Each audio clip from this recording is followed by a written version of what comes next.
Hi! Story time! May nag-message sa ating mommy, nagre-request na kung pwede daw bang nickname plus yung surname ang ilagay. Tapos ang akala niya sa cover lang nung paper ang may pangalan. So pagka natanggal daw yung cover, mawawala na daw yung pangalan ng bata. Kung pwede daw bang ilagay din yung apelido dahil may kapangalan. Yung bata, pangalan. Sing sila ng pangalan. So pinapalagay ni apelido. Ilang beses na din daw kasi nawawalan ng papel at pencil. Kahit may name niya, yung kapangalan ng bata nang aangkin ng gamit. Tapos tinanong na din niya kung pwede daw lagyan ng picture yung notebook kahit paliit lang daw. Siyempre, pumayag ako. Kasi actually, kaya ako nga naisipang mag-customize ng school products, lalo na yung pencil, dahil ganyan din, palagi nawawala yung pencil ng anak ko. Yung tipong bibigyan mo siya ng 3 bagong pencil sa umaga, tapos pagbalik niya galing sa school, isa na lang. Tapos, pud-pud pa, pareho may tasa yung dalawang gilid. Hindi malaman kung nasa na yung dalawa. Kaya I can feel you, mommy. Nag-request din siya na itabi yung picture ng bata sa tabi ng pini. Dahil feel daw ng bata na kasama na niya yung idol niya.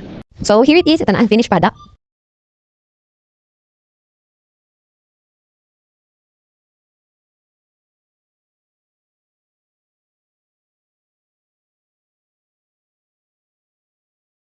Tapos ang sabi niya, mag-add order po ako ulit pag nagustuhan ng anak ko.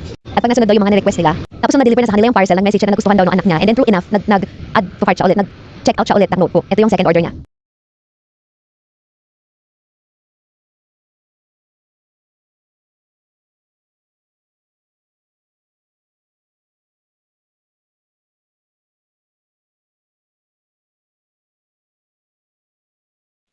Ito yung first order, second order. Thank you po.